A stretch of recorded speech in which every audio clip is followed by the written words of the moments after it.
quoi l'Anou à votre avis? L'Anou, bah, c'est c'est une sorte de fossé, profond et large, végétalisé. C'est une terre grasse, humide et froide en général, laissée en prairie. Si on connaît pas l'histoire de l'Anou, on va pas pouvoir la retransmettre. On va aller parler à des gens qui la connaissent, mais le mieux ça va être de nous la regarder. Donc ça va être le but d'aujourd'hui, qui est aujourd'hui de faire les premières recherches pour qu'on sache un peu de quoi on parle. On va essayer de donner le plus de détails possible pour connaître mieux comment les choses se sont passées, pour avoir différents avis de plusieurs personnes, pour pouvoir former un avis général. C'est ça le but d'un documentaire. Il faut qu'on sache comment les choses se sont passées.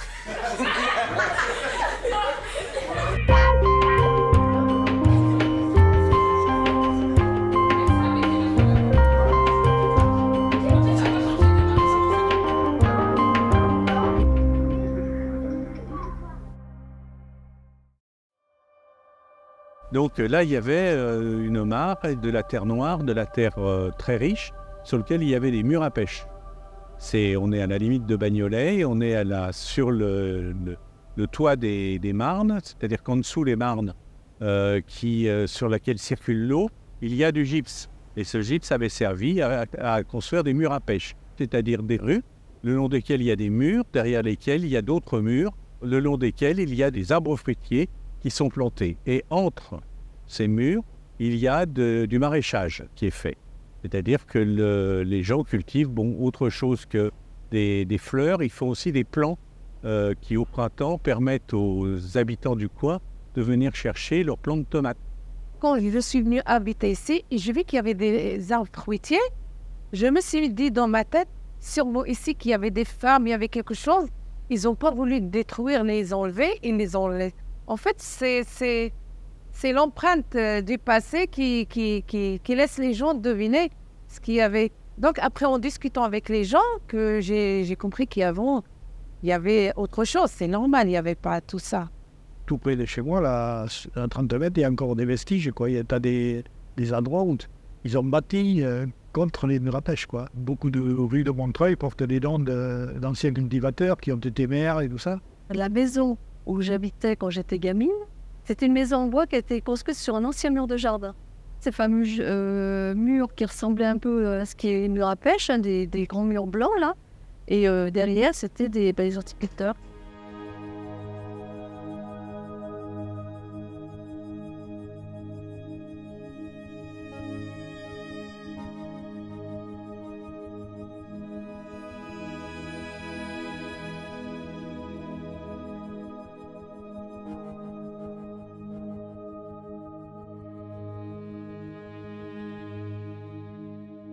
Il n'y avait pas tous ces grands immeubles qui sont de l'Anou, là. Tout ça, ça n'existait pas. Hein.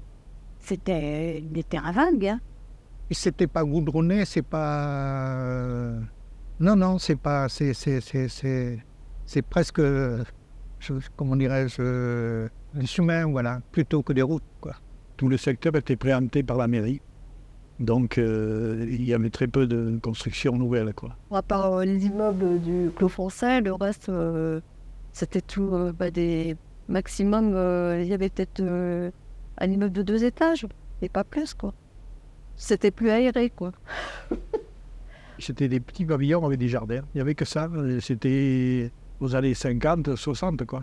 Et c'était le village, parce qu'un village à maison en bois et tout ça, c'était... C'était vraiment agréable de s'y promener, il n'y avait pas trop de voitures non plus. Et quand on descendait le parc, il y avait des moutons, des chèvres dans des enclos, mais ça appartenait à des fermes, certainement, qui étaient dans la descente du parc. C'était vraiment typique la campagne, auprès de Paris, et à tout près de Paris. Et il y avait des chevriers qui passaient la rue Minguet, rue Hoche, qui allaient amener les chèvres sur les mutes. C'était il y a 20 ans.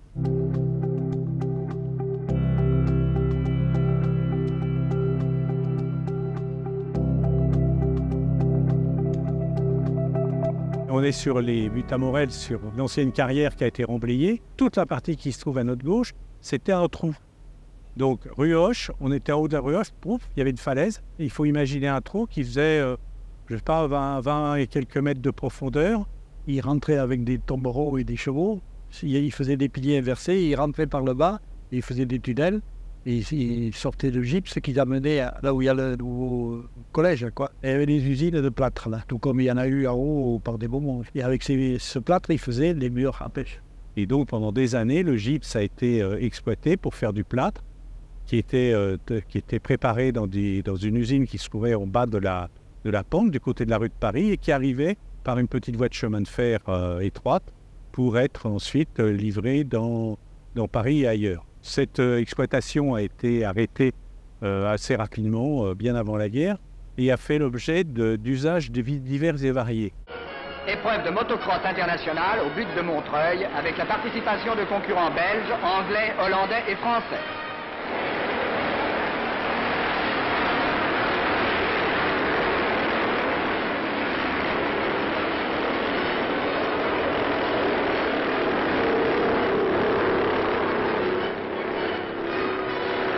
Après de multiples éliminations dues aux dérapages, chutes et autres ennuis, grâce à son adresse et à sa virtuosité, l'anglais Bob Foster, grand spécialiste des épreuves de ce genre, triomphe avec le sourire.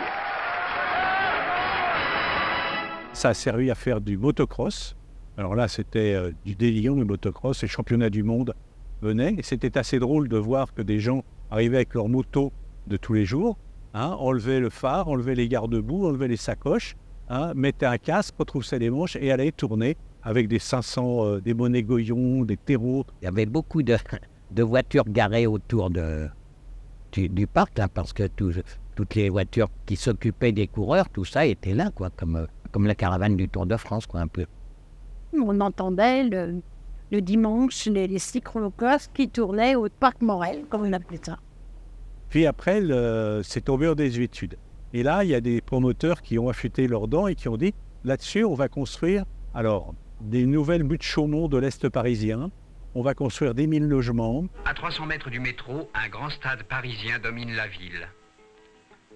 Il sera aussi un parc de loisirs et d'attractions avec pistes de ski, rochers d'escalade et téléphériques. C'est là qu'il sera construit. Sur cette butte de terre bien connue des amateurs de motocross, les buttes à Morel. Ce projet n'a pas eu lieu. Et à la place, le département a décidé, en accord avec les communes Montreuil et Bagnolet, de réaliser un parc départemental. Le parc n'était pas aménagé, tout ça, c'était un vague. Ça a changé. Disons, les buts n'étaient pas clôturés comme ça. C'était vraiment très, très sauvage. Et puis, juste au bout, là où maintenant c'est réservé pour les chiens, avant c'était un grillage qui était ouvert et on passait par là.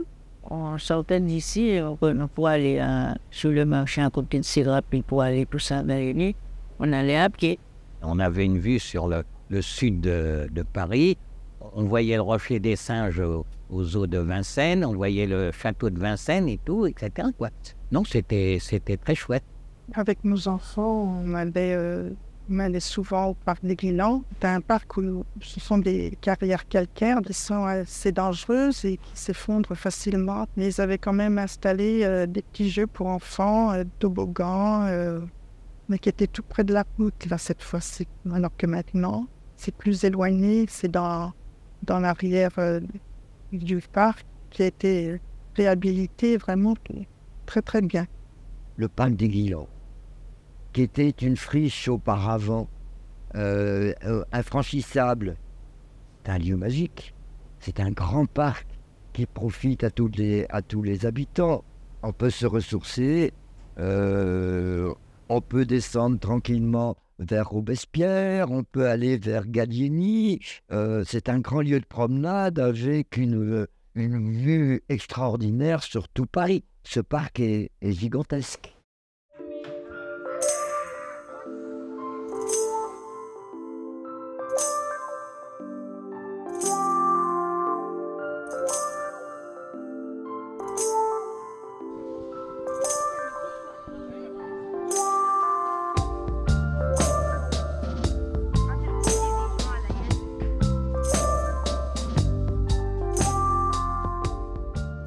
Bonjour monsieur. Bonjour. Aujourd'hui, nous sommes là pour vous poser des questions sur le quartier de Lanouk le Français. Depuis quand habitiez-vous dans le quartier Lanouk le Français? Alors, 1957. J'ai vu tout construire, tous les bâtiments qu'il y a ici, là, autour de moi, là, en ce moment, ils n'existaient pas. Il y avait un blocos de l'armée allemande ici, qui surveillait toute la zone de Paris, etc. On voit tout Vincennes, hein, on voit le château de Vincennes, on voit le zoo et tout, etc. Ils avaient une vue complètement dégagée. Vous avez vu des évolutions à Lanouk? Qu'avez-vous vu comme évolution à Lanouk? Moi, je me rappelle, c'était que le Français Lanouk, c'était un bidonville à l'époque, c'était quartier des Gitans. Avez-vous connu le quartier des Gitans Montreuil, Bagnolet, les Tziganes, oui, on les connaît très bien. D'ailleurs, j'ai des mots de Tzigane, je sais parler de Tzigane. Peler Romanes, né Rome, mais je suis un Algérien. Mais j'ai grandi avec une certaine catégorie de personnes. Effectivement, oui.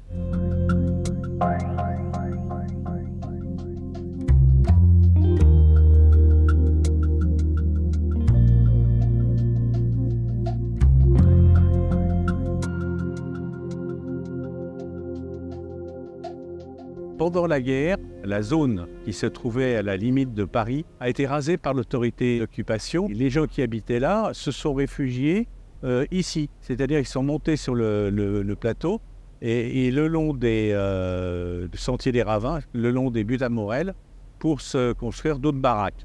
Donc il y avait d'un côté des Gitans qui sont venus après-guerre avec leur caravane, des bidonvilles, surtout des bidonvilles italiens, avec des rues très étroites, des commerces, une chapelle, enfin c'était un endroit un peu particulier. Il y avait toute une communauté qui se partageait les lieux et tout ça, dont les Rabouins. Alors les Rabouins, j'ai appris ça il y a quelques années, c'était le nom donné aux Gitans qui vivaient là, quoi. Ils logeaient dans une baraque près de l'autoroute qui longeait le parc là. T'as la rue qui descend sur Bagnolet, là, sur la droite, là où c'est le parc maintenant, il y a des jardins encore. Mais moi j'ai connu des pavillons et des caravanes, quoi. Sur Lanouk et à la périphérie du parc des buttes à Morel, on avait des implantations de gitans, surtout des Roms caldéraches pour chaudronniers. C'est-à-dire que c'était des gens qui travaillaient le cuivre. Ils avaient des abris très précaires, 4 poteaux, 2 tôles à l'extérieur, sur un sol en serre battue, avec fichés dans le sol des enclumes. Et là, ils apportaient des plaques de tôle en cuivre qu'ils découpaient à la cisaille et ils les martelaient pour fabriquer des chaudrons, des porte-parapluies, des turbotières, des bassinoires, tout ce qu'on trouve comme artisanat en cuivre sur les marchés. Quand il y a eu l'expropriation pour la construction de Lanouk, ont tous disparu, sauf 3 qui ont été réimplantés à la limite au-dessus de l'autoroute, sur un terrain en surplomb, derrière un mur en béton. Ils sont restés là jusqu'à ce qu'ils aient décidé de partir.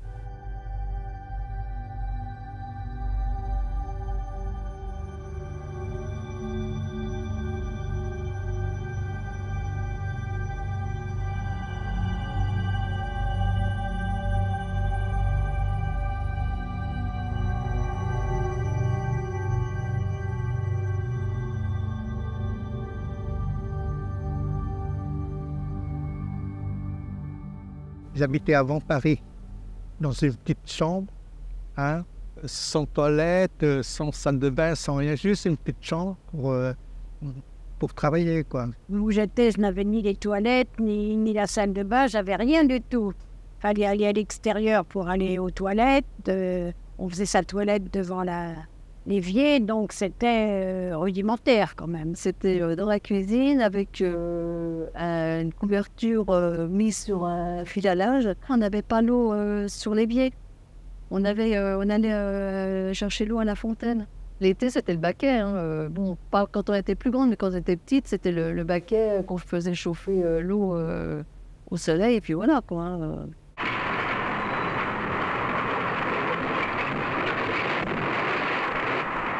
Montreuil ne deviendra pas une cité dortoir. Son avenir commercial, industriel, universitaire, artistique, elle le devra à sa seule volonté, La seule solution, c'est la rénovation. Secouant le passé et face aux conceptions contraires, Montreuil rénove. Notre bâtiment, là, du 15 au 33, je crois qu'il a été construit en 58, dans les années 60. Hein. Si je me souviens bien, il devait y avoir une ou deux tours qui émergeaient, là. Mais il y en a d'autres qui n'étaient pas construites. Je crois que la tour 4, là où il y a une structure métallique verte, là, elle n'était pas construite totalement. Et puis, petit à petit, Jean-Pierre Timbaud, Jean Zay, s'est construite avec ces fameuses terrasses, là. À partir des années 60, il y a eu une volonté de rénover le quartier et de construire. Donc, toute la partie qui était avec mur à pêche et bidonville a fait l'objet d'une rénovation urbaine. La Sonacotra, une société nationale d'aménagement, a racheté les terrains, les a aménagés, c'est-à-dire a démoli, a mis la viabilité, relogé les gens et vendu des droits à construire pour qu'il y ait des constructions. On va aller dans un autre endroit pour rentrer dans les années 60, dans la rénovation urbaine des années 60. On quitte la rue Hoche pour arriver par la rue Delpech au lieu de ce qu'est l'Anou, la rénovation de l'Anou, et qui a suivi la rénovation du Clos Français. Il faut se réimaginer donc dans les années 60 le bidonville qui va faire place à la construction de ces immeubles. La particularité de cette rénovation, c'est qu'il n'y a pas de voitures à l'intérieur. Il y a les constructions sont de plein pied et les parkings se trouvent sont à l'extérieur des bâtiments. L'idée, c'était de livrer avec des espaces verts de qualité, des jardinières, des esplanades, des places pour que les gens puissent circuler en toute quiétude. En tant qu'agence d'architecture, l'Anna Logoas, on s'est connus à l'école et on est partis ensemble dans la vie professionnelle. On a eu, je considère historiquement comme une chance, celle, moi-même venant dans les années 55, travailler à Montreuil, sur la rénovation urbaine des centres-villes.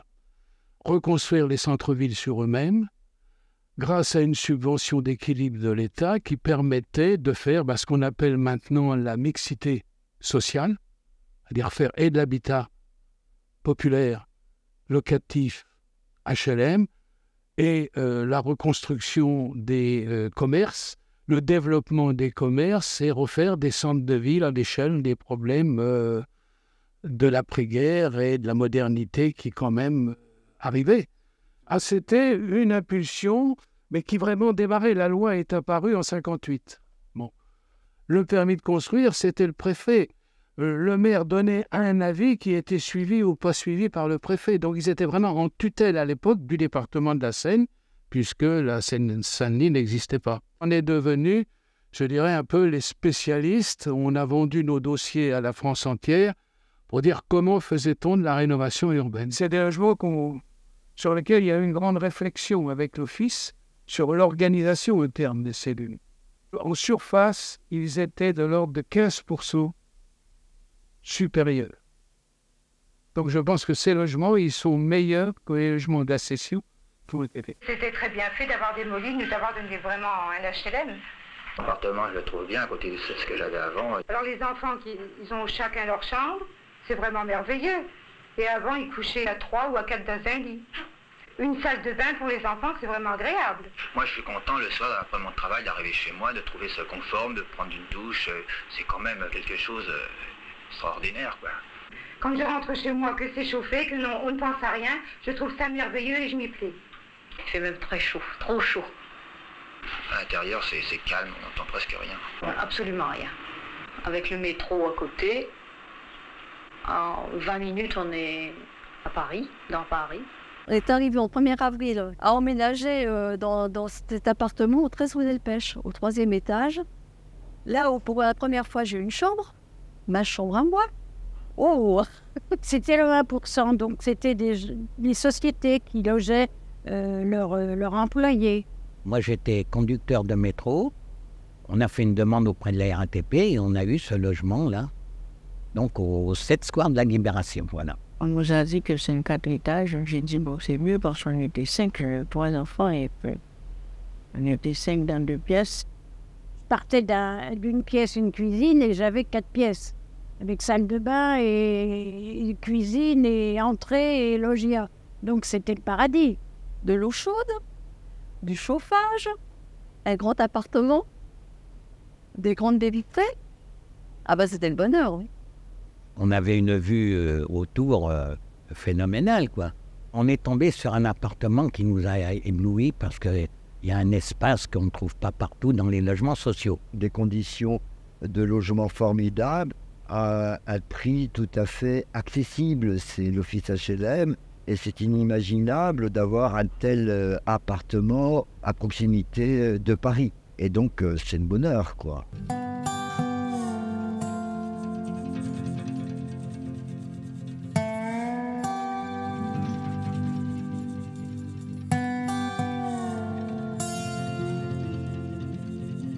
On avait de très bonnes relations avec les gens, on se parlait, on s'invitait à boire l'apéritif, vous voyez, ça c'est sûr. Donc c'était, comment dire, plus familial que maintenant, on avait plus de relations que maintenant. Quand on commence à aménager et tout ça, les gens me disent « Ah, vous êtes à la place de la famille Koulibaly ?» Je lui dis « Moi, je ne savais pas. » Je lui dis « Peut-être oui. » Elle dit « Ah !»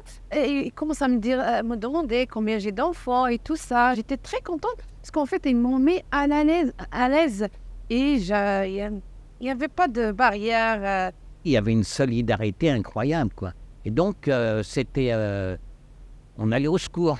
J'ai été malade, gravement malade, il y a eu de l'aide. Il y a des solidarités qui existent vraiment, que je crois n'existent pas partout ailleurs. Quand j'étais après le décès de mon mari, je n'étais pas toute seule, je me sentais pas seule.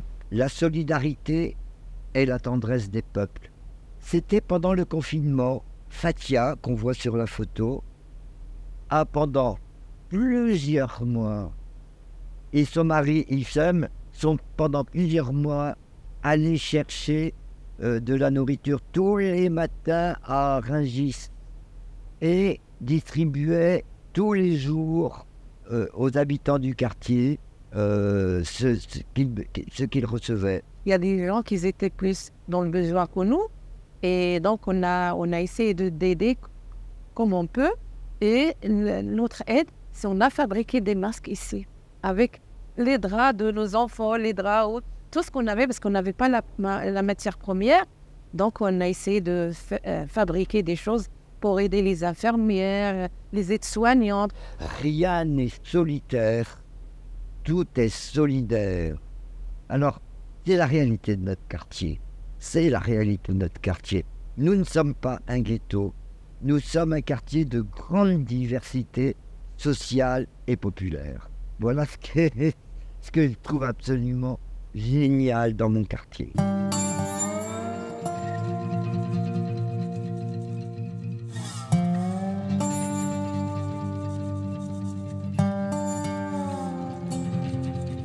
Anne-Marie Boyer est une habitante de Lannou. Elle était institutrice, mais une institutrice comme on les adore. Hein, elle pouvait faire du théâtre, pouvait chanter, pouvait s'occuper des enfants, pouvait tout. Tout est toujours disponible. Hein, présente dans les réunions, dans les assemblées où il fallait parler de la politique culturelle. Elle était là et elle a été constructive. Il a été décidé de donner son nom au quartier dans lequel elle a milité, enseigné, travaillé, vécu. Avec elle, on a fait des choses, les Mardi Gras, les choses comme ça pour les enfants, des après-midi jeux de société, tout ça, etc. Quoi. On a fait plein de choses. Anne-Marie Boyer, qui est l'âme du quartier, revendiquait, le conseil de quartier revendiquait la création d'un centre social. Ça doit dater de 2017, celle-ci. Il y avait un point d'interrogation. On s'est battu pour avoir un centre social.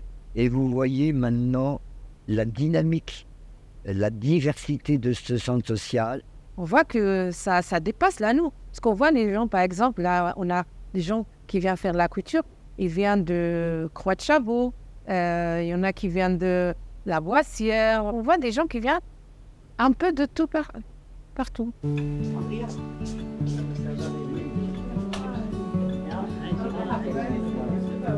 Voilà, une fois qu'on a ça, vous diminuez la largeur.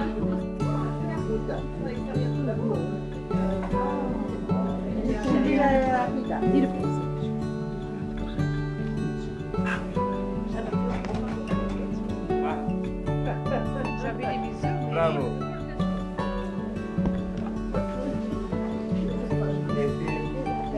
La longueur, vous l'avez. C'est bon, voilà. On a vérifié, tout va bien. Oui. On peut couper maintenant. Tac. Tac. Et voilà, on a un sac pour emporter notre larme.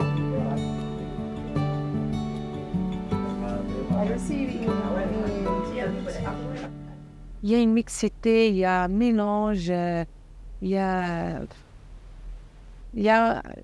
surtout avec ce centre culturel qui fait beaucoup de choses pour les gens d'ici, même pour les gens d'ailleurs, mais il y a quelque chose de formidable. Par exemple, sur le quartier Lanoux, on a créé depuis quelques années, depuis 5-6 ans, un groupe musical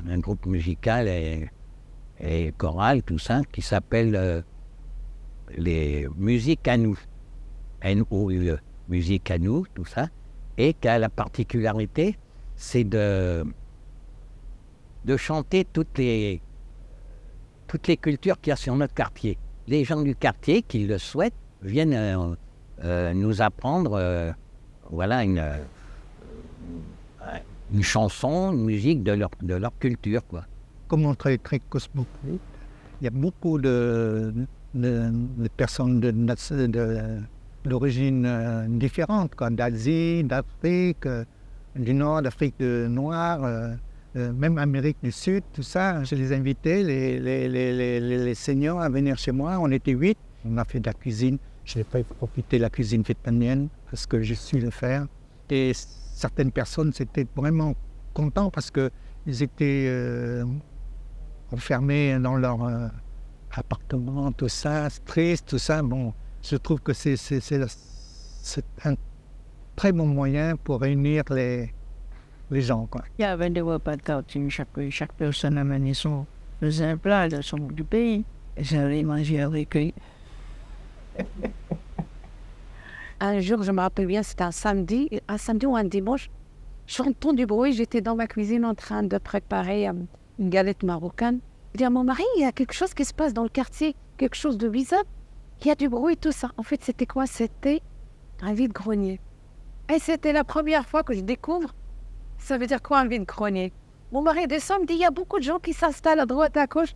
Et c'était formidable. C'était un moyen c'est pas seulement gagner un peu d'argent, mais de communication avec les autres. Écris la noix à Montreuil.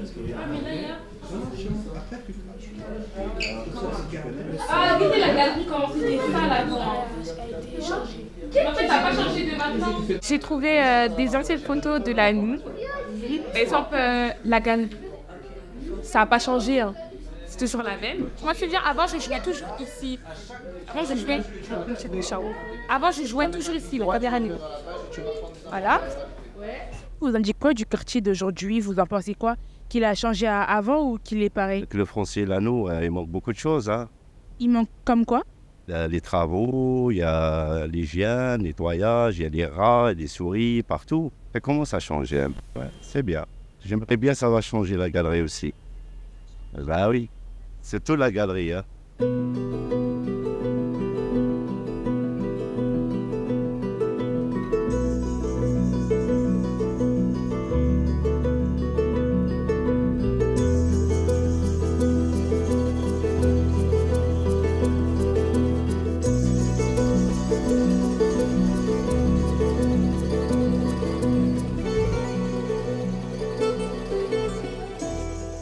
En même temps que ces constructions de logements ont eu lieu, il y a eu un centre commercial, une galerie commerciale qui a été construite pour alimenter, je veux dire, le quartier ainsi que une école, une crèche et une chapelle. La galerie marchande, moi, à mon époque, quand je travaillais, je prenais le 115. Donc, pour rentrer, je passais. C'était une rue. Il y avait des bâtiments et il y avait une fabrique de biscuits. Après, ils ont transformé en centre commercial. Il y avait un boucher, il y avait un poissonnier, on avait le marchand de journaux et on avait le pressing. Ça marchait très, très bien, très, très bien. Il y avait pas mal de choses, c'est vrai. Les commerces qu'il y a, ils sont importants, c'est essentiel. Les gens, ils vont pas jusqu'à la Croix de Chavaux pour acheter un petit truc. Il y a juste à côté. Et puis après, avec la venue de tout le centre de Lannou, ça a complètement été transformé. Le boucher n'existe plus, le marchand de journaux n'existe plus, le pressing non plus. C'est dommage, je trouve. Pourquoi il y a pas eu de travaux d'entretien, rénovation, comme ils ont fait un peu partout? Ça fait triste. Quand tu rentres dans la galerie et tu vois qu'il est toujours comme ça, tu te dis, c'est comme si le temps il s'est arrêté, il ne bouge pas. Ça doit changer, et ça va changer, et ça va changer. Parce qu'il faut vraiment qu'il y ait une rénovation. On se trouve place du Général de Gaulle à Montreuil, voilà, avec l'école Jean Jaurès devant moi. Et derrière moi, le centre commercial, la galerie commerçante qui permet d'accéder au cœur du quartier de Lannou. Au-dessus de la galerie commerciale, en fait, se trouvent des bureaux qui ont été construits en même temps et qui ont été construits pour le compte et l'utilisation des architectes Serge Lana et Claude Legoaz qui étaient justement en charge de la rénovation urbaine des quartiers sur Montreuil, sur Bagnolet et entre autres sur l'opération de Lannou. C'était une volonté politique de venir s'installer à un endroit qui pour eux était au cœur de leur conviction de comment développer des quartiers populaires, les développer avec des services, avec des logements, mais aussi avec de l'emploi et des commerces. J'ai connu cette galerie florissante avec des commerces de qualité, une brasserie, également des services publics, puisqu'il y avait la Poste qui était là. Aujourd'hui, il n'y a plus qu'un guichet. Et donc, cette forme auquel on croyait dans les années 70, de ces galeries, etc., se sont révélées en réalité non pérennes, ne pouvant pas fonctionner dans le temps. Et donc, le projet de rénovation prévoit la démolition de la galerie. Et je pense que ça tombe un peu sous le sens et c'est quelque chose qui fait, à mon sens, consensus, voire l'unanimité auprès tant des habitants. La galerie commerciale, à sa livraison dans les années 70, apparemment, elle était super. Il y avait une cafétéria, des restos, des commerces. Or, elle n'est plus dans un état correct. Tous les habitants nous demandent d'intervenir fortement. Alors, cette galerie sera entièrement démolie. Et à la place, on fera une rue piétonne qui va mieux relier le quartier au reste de la ville. Et il y aura des logements qui seront construits le long de cette allée piétonne. C'est pour ça qu'on crée un nouveau pôle commercial qui sera situé à peu près à l'emplacement du Boulodrome. Une nouvelle centralité pour le quartier, un lieu de vie qui va à la fois parler ici, être tourné vers le quartier de Lannou, mais ça va être aussi tourné vers Villiers-Barbus.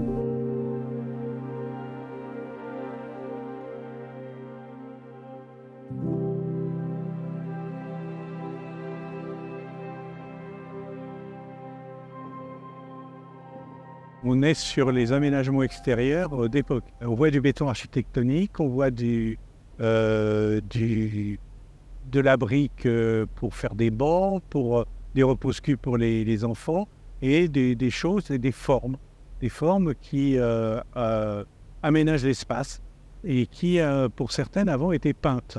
Étaient peintes à l'époque, on parlait de la ville en couleurs, Vasarely, alors c'était pas du noir et blanc, c'était du rouge et vert, orange pour réchausser, enfin des couleurs très pétantes, mais qui font que 50 ans plus tard, la peinture, on n'imagine pas que c'est pu être peint. Quand je suis rentré, les immeubles où j'habitais, en HLM, c'était triste, c'était vieilli, ils ont vieilli, ces immeubles-là, parce que c'est construit en les années 60, et moi j'allais vers la fin des années 70. C'était un peu austère. Le béton, on préfère l'herbe, la verdure. C'était simple, il y avait des bosses, il y avait, c'est vrai, comment on appelle ça, des petits jeux qui étaient même cassés et se sont réclamés pour les refaire.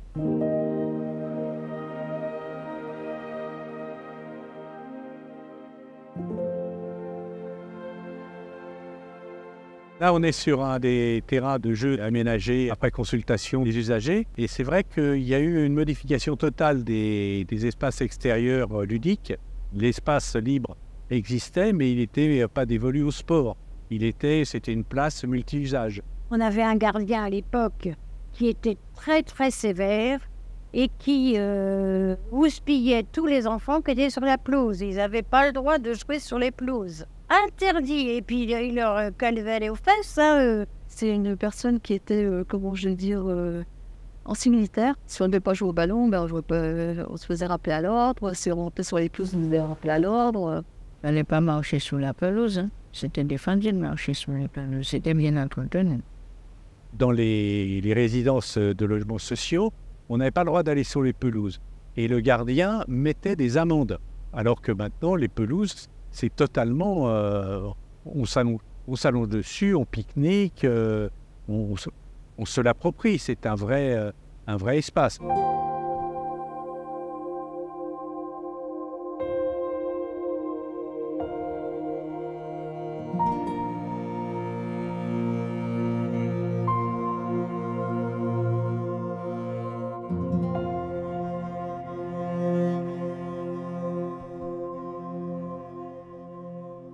On a déjà eu une première tranche de travaux, l'ANRU 1, donc il est normal qu'il y ait l'ANRU 2 pour continuer faire tout le quartier. L'ANRU 2, les aménagements actuels en cours, correspondent pour moi à un progrès.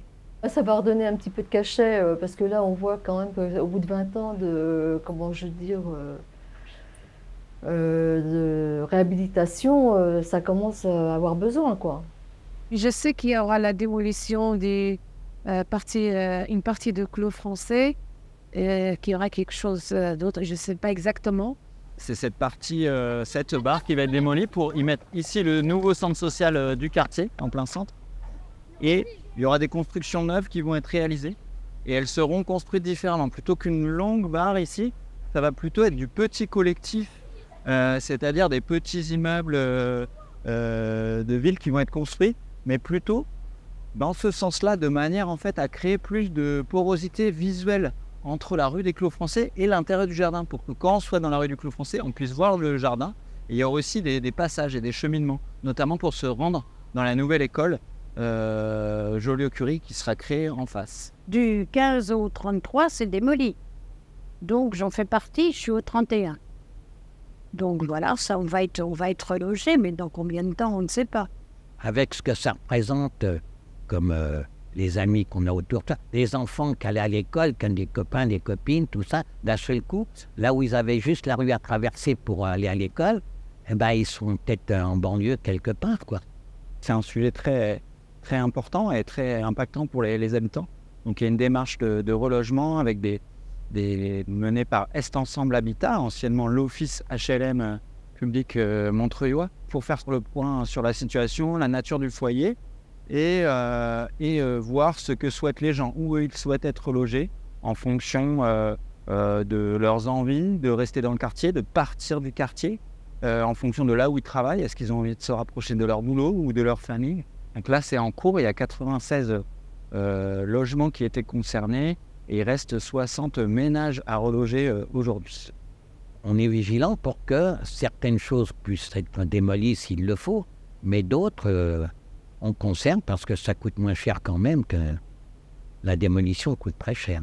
Le conseil de quartier a permis une vraie mobilisation.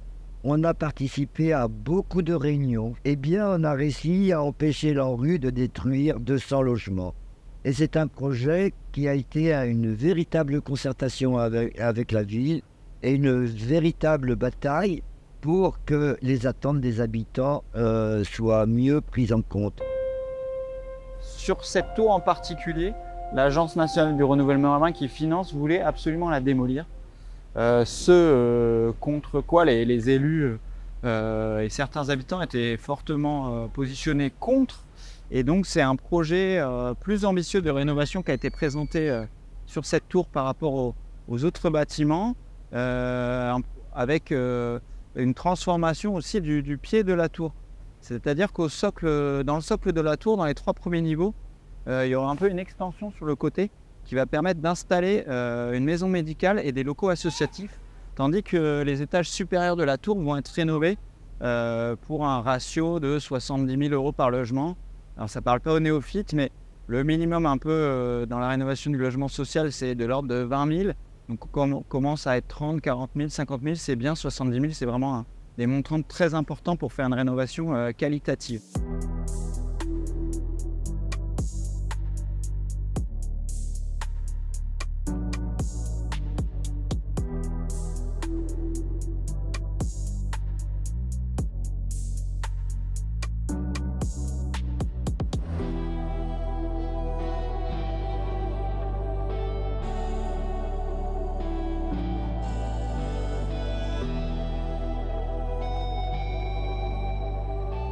Montreuil, ça s'embellit. Montreuil, beaucoup de rénovation, tout ça. Je me sens mal un petit peu lorsque la télé, tout ça, les informations disaient 93, c'est là, c'est ci, cela. Oui, je sais qu'il y a des voyous, mais il y a quand même des gens qui sont bien aussi à Montreuil. Il n'y a pas que des voyous. Moi, je crois que je resterai jusqu'à la fin de mes jours, je pense. Je ne quitterai plus Montreuil. Ma fille a vécu là jusqu'à 20 ans. Elle n'est pas née là, mais elle ne se rappelle pas d'où on était avant. Donc, pour elle, c'est sa vie, quoi, de jeune fille. Ses souvenirs, ses copains, ses copines. Et les miens avec. Je trouve que c'est une belle histoire. L'anneau, le clos français. Je suis bien ici, oui. Mes enfants voulaient que je me rapproche de chez eux. Mais non, je suis bien parce que je suis aux portes de Paris. Les métros sont pas loin. C'est un quartier que j'adore parce qu'on a beaucoup d'espace vert. Et il y a d'autres quartiers où c'est surtout le béton, quoi. Je préfère habiter dans mon quartier, par exemple, que dans le centre de Paris, où on est assis les uns sur les autres, et surtout parce que les gens se saluent, parce qu'il y a une convivialité, parce qu'il y a une vie de quartier extrêmement riche. On se sent bien, comme un village. Je dirais l'anneau, c'est comme un petit village où petit à petit, vous allez connaître tout le monde. Vous allez trouver votre place facilement. Et vous n'allez pas être déçus. Il y a toujours de l'amour, il y a toujours de la convivialité. Il y a une chaleur humaine qu'on ne trouve pas ailleurs.